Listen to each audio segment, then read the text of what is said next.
Sri Kuberan TV நேயர்களுக்கு அடியேன் உங்கள் சிவயோகி சிவசக்திமான் சுவாமிகள் வணக்கத்தை தெரிவித்துக் கொள்கிறேன். இந்த பதிவில் செவ்வாய் பெயர்ச்சி பலன்கள் அதை பற்றி தான் சொல்ல போகிறோம். 12 ராசிகளுக்கு உண்டான செவ்வாய் பயிற்சி பலன். இதனால் வரைக்கும் செவ்வாய் மீனராசியில் ராகுவோட சம்பந்தப்பட்டு இருந்தார். மேஷ ராசிக்கு மாறுறார், தன்னுடைய சொந்த வீட்டுக்கு மாறுகிறார். இதனால என்னென்ன பலன்கள் ஏற்பட போகுது அப்படின்றத 12 ராசிக்கும் சொல்ல போறேன். அதுக்கு முன்னாடி பொதுவான பலன்கள் கிட்டத்தட்ட ஒரு 41 நாட்கள் இருக்கும். அதாவது 31/5/2024 முதல் 11/7/2024 வரை 1.5 மாசம் இருக்க போகிறார். அவர் இப்போ 41 நாள் இருக்கார். இதை பத்தி தான் இந்த விரிவா பொது பலனை சொல்ல போறேன். பொதுவா சொந்த வீட்டுக்கு வர எந்த ஒரு கிரகமா இருந்தாலும் நன்மை தான் செய்யும் அப்படின்றது சாஸ்திர தர்மம். அப்போ இதனால் வரைக்கும் மீனராசியில ராகுவோட சேர்ந்து இருந்த செவ்வாய் கடுமையான விளைவுகளை கொடுத்துட்டு இருந்தார். ஏன்னா ராகுக்கும் செவ்வாய்க்குமே ஆகாது. ராகு, கேது, சூரியன், சனி இது மாதிரி கிரகங்களுக்கு செவ்வாயோட இணைவோ செவ்வாயோட பார்வையோ கண்டிப்பாக நல்லது செய்யாது. அப்போ ராகுவோட செவ்வாய் இருந்து மீனராசியில இருந்து நிறைய விளைவுகளை, பின் விளைவுகள், விஷ ஜந்துக்கள் பயம், காற்றால் பரவக்கூடிய நோய்கள், நீரால் பரவக்கூடிய நோய்கள், இது மூலியமாவே இப்போ அது வந்துகிட்டு இருந்தது. நம்ம நாட்டுக்கு வரலன்றவல, ஆனால் மற்ற இடங்களுக்குலாம் வந்துகிட்டு தான் இருந்தது. இதான் உண்மை. இப்போ கொஞ்சம் நம்ம மனசு நிம்மதியா இருக்கலாம். ஏன்னா அவர் சொந்த வீட்டுக்கு போறாரு, மேஷராசிக்கு போறாரு. அப்போ மேஷராசியில் அவர் இருக்கும்போது என்ன பொது பலன்கள் எப்படி ஏற்படும் கேட்டீங்கன்னாக்கா, அவர் மேஷராசியில சொந்த வீட்டில் இருக்கும்போது அவர் படைத்தளபதினு சொல்லக்கூடியவர். அப்போ அந்த படைத்தளபதிக்கு உண்டான சக்தி அவருக்கு வந்து சேரும். அப்போ படைத்தளபதிக்கு ஒரு நேரத்தில் சக்தி எப்போ வந்து சேரும்? அவர் ஏதாவது ஒரு போருக்கு புறப்பட்டாலோ, ஒரு சண்டை சச்சரவு தீர்க்க கிளம்பினாலோ தான் அது வரும். அப்போ வீட்லேயும் சரி நாட்டிலேயும் சரி சண்டை சச்சரவுகள் கொஞ்சம் அதிகரிக்கும். அதுக்குண்டான நேரம் தான் இப்போ வந்திருக்கு. அந்த செவ்வாய் அதுக்குண்டான வேலையை செய்வார். ஆனால் முடிவு சுபமாகத்தான் இருக்கும். ஏனென்றால் நம் இந்திய திருநாட்டிற்கு சித்தர்களுடைய அருள், மகான்களுடைய அருள்கள், இறை சக்தி எல்லாமே சேர்ந்து இருக்கிறது. இந்தியாவிலும் இருக்கிறது, குறிப்பாக தமிழ்நாட்டிலுமே அந்த சக்தி நிறைந்து இருக்கிறது. அதனால் பின் விளைவுகள் அவ்வளவாக வராது. சண்டை மூலம் அபாயம் வரும் ஆனால் வராது, இப்படிதான் சொல்ல முடியும். அதனால தான் இந்த பதிவில் இப்படி சொல்லிட்டு வரேன். அந்த பய உணர்வு வரும். எங்க நம்ம நாட்டுக்கு சண்டை வந்துருமோ, நம்ம எதிரி நாட்டு மேல் படையெடுத்துருவாங்களோ, எங்க பார்த்தாலும் சண்டை நடந்துட்டு அப்படின்னு பயம், உள்ளூர் பயங்களை உருவாக்கி கொடுப்பாரே தவிர அது சண்டை வருவதற்கு வாய்ப்பு குறைவுதான். அதுக்குள்ள நம்ம நாட்டு தலைவர்கள், அரசியல்வாதிகள் எல்லாரும் சேர்ந்து பெரிய ஐநா சபைலாம் இருக்கு. இதுக்குண்டான சண்டை வரது சமாதானம் பண்ணக்கூடிய ஐநா சபை இருக்கு. இதெல்லாமே பண்ணி ஓரளவு குறைச்சிருவாங்க. நம்ம நாட்டுக்கு வரத்துக்கு வாய்ப்பு குறைவாக தானே இருக்கிறது. இது இல்லாமல் பல தலைவர்கள் உருவாகுவார்கள். இந்த மேஷராசியில் செவ்வாய் வரும்போது தலைவராக இது வரைக்கும் இருக்காமல் இருக்கலாம். ஒரு அசோசியேஷன் ஏற்படுத்தி அதில் ஒருத்தர் தலைவராவார். ஒரு மேஷராசியாக கூட இருக்கலாம். அது இல்லாமல் நிர்வாக திறமையில திறமசாலை வெற்றி பெற்று பரிசு பாராட்டெல்லாம் பெறுவாங்க.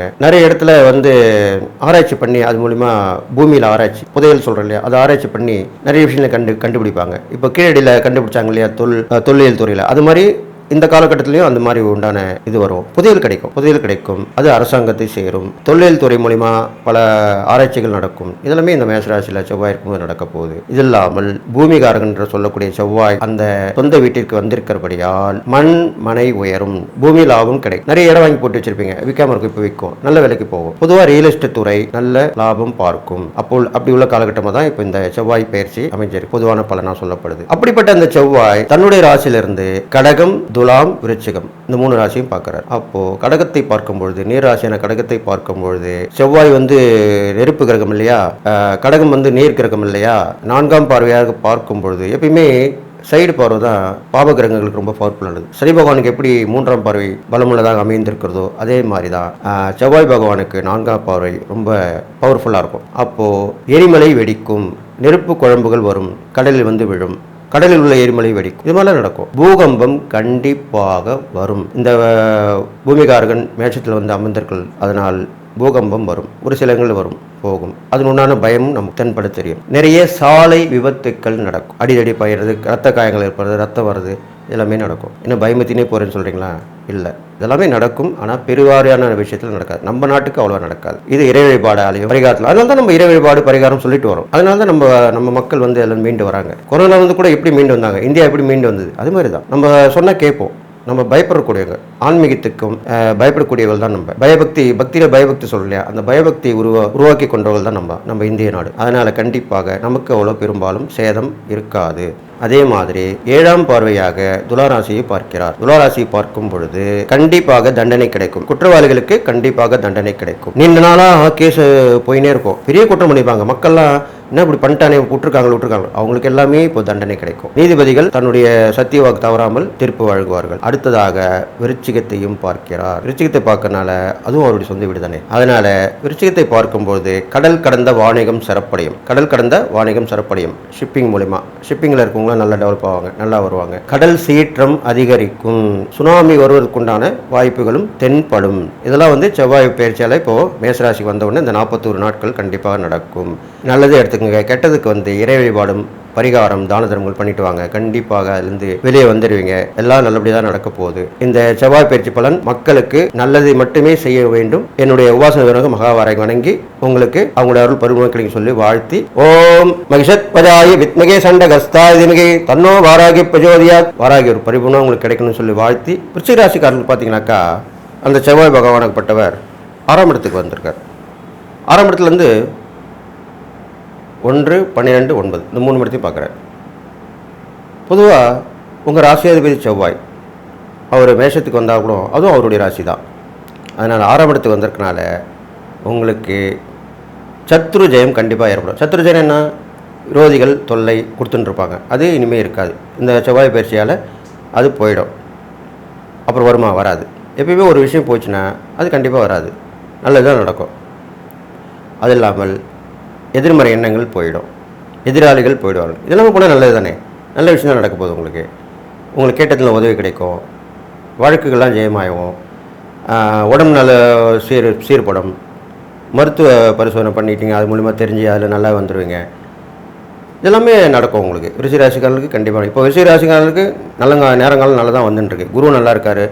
இப்போ இந்த செவ்வாய் பயிற்சி உங்களுக்கு நன்மை தான் நடக்க போகுது. எப்பவுமே பாபகிரகங்கள் 6, 8, 12 வந்தால் நல்லது தான் செய்யும்.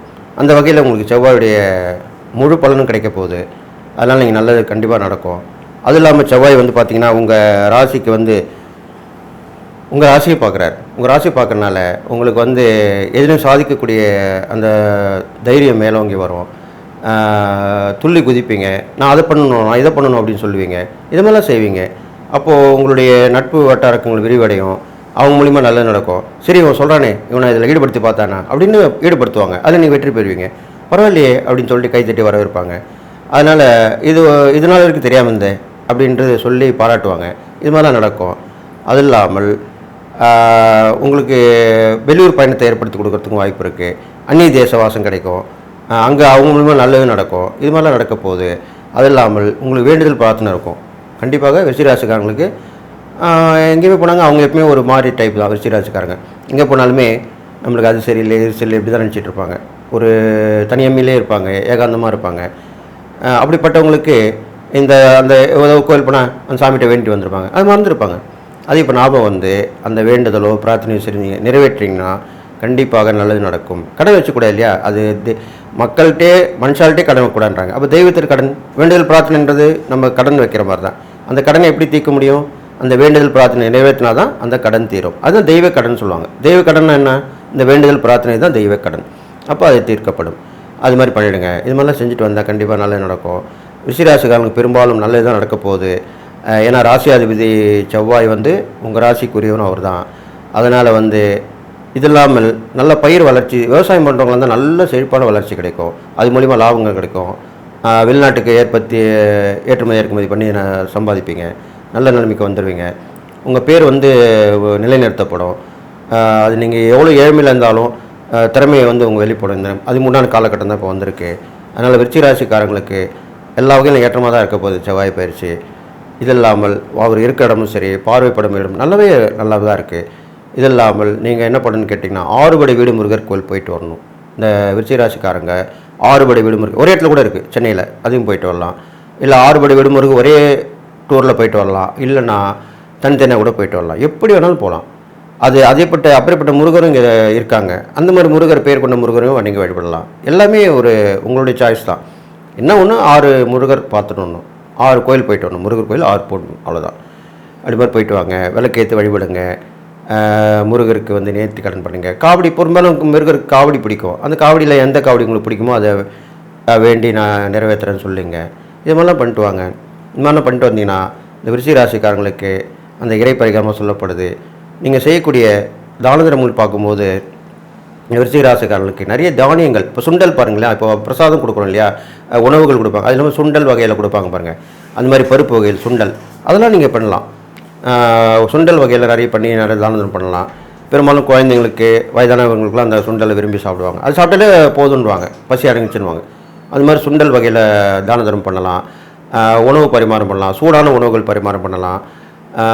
அது இல்லாமல் இந்த தேநீர், காஃபி சொல்கிறோம், அது கூட வாங்கி கொடுக்கலாம், தான தர்மம் பண்ணலாம். நிறைய இடத்துல கொடுத்துன்னு இருப்பாங்க, அவங்களுக்கும் அங்கே வந்தாங்கன்னா அவங்களுக்கும் கொடுங்க, தவறு கிடையாது.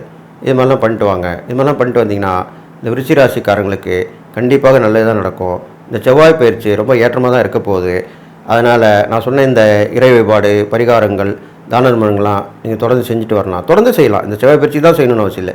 எப்பயுமே தொடர்ந்து நீங்கள் பண்ணிட்டு வர்றது ரொம்ப விசேஷமாக சொல்லப்படுது. ஏன்னா உங்களுக்கு வந்து எப்பயுமே ஒரு வித ஏக்கம் இருக்கும், ஒரு வித விரக்தி இருக்கும் இந்த விருச்சிக ராசிக்காரங்களுக்கு. அதனால் அவங்க நல்லா வரணும்னா இந்த மாதிரி ஆன்மீகத்தில் முழு நேரம் ஈடுபடணும். அந்த ஆன்மீகத்தில் உள்ளவங்களுடைய தொடர்பு வச்சுக்கணும். அவங்களோட ஆலோசனை கேட்டு நடக்கலாம்.